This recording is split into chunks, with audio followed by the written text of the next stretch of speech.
Hi hello friends, எல்லாருக்கும் வணக்கம். நம்ம முருங்கைக்கீரை தொக்கு நம்ம பார்க்க போகிறோம். அதுக்கு தேவையான பொருட்களை பார்த்தலாம். கீரை, முருங்கைக்கீரை ஆஞ்சி நல்லா அரைச்சிட்டு வச்சுருக்கோம் ஃப்ரெஷ்ஷாக. அதுக்கப்புறம் வெங்காயம், தக்காளி, பூண்டு. ஓகேங்களா? வாங்க எப்படி செய்யலான்னு பார்க்கலாம்.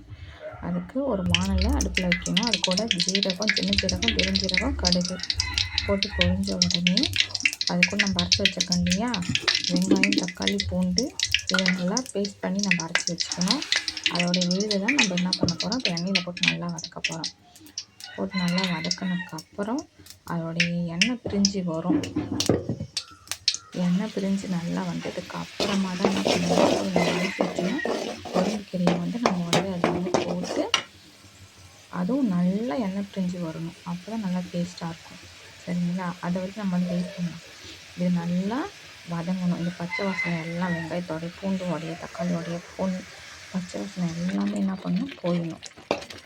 அப்போ தான் கீரை போடும்போது நல்லா டேஸ்ட்டாக இருக்கும்.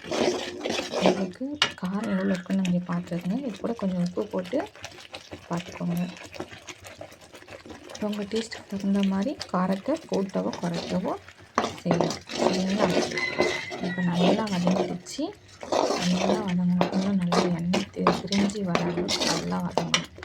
அப்போ தான் கரெக்டாக இருக்கும் செய்யறதுக்கு. ஆனால் ஒரு 10 நிமிஷம் கூட இல்லை, குயிக்காக செஞ்சு முடிச்சிடலாம். நல்லா நினச்சி பார்த்துருக்கோம்.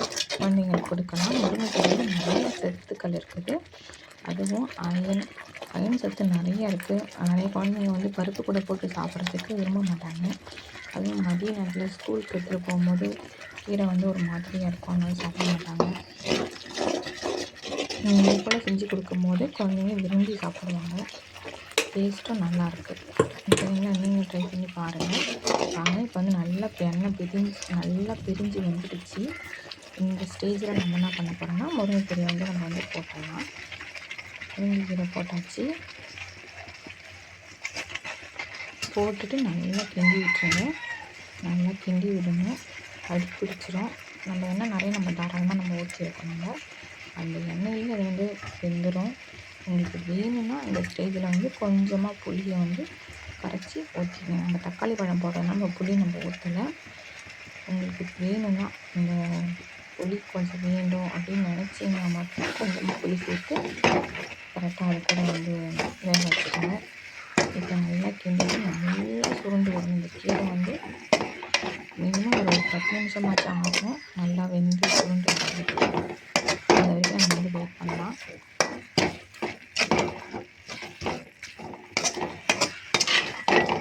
நல்லா கிண்டுங்க. கிண்டி விட்டு நல்லா எண்ணெய் பிரிஞ்சு வரும். சரிங்களா? அது வரைக்கும் நம்ம வெயிட் பண்ணலாம்.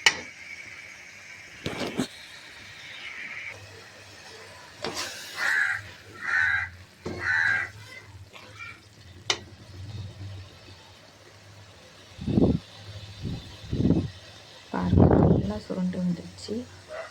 நல்லா வெந்து நல்லா சுருண்டு வந்துடுச்சு. இந்த ஸ்டேஜில் நம்ம என்ன பண்ணலாம்னா, உங்களுக்கு வேணும்னா ஆப்ஷனல் தான், எதுவும் இல்லை, கொஞ்சமாக நெய் வேணும்னா கொஞ்சமாக அந்த ஸ்டேஜில் கொஞ்சமாக நெய் ஊற்றிக்கலாம். கொஞ்சம் வாசனையாக நல்லாயிருக்கும்.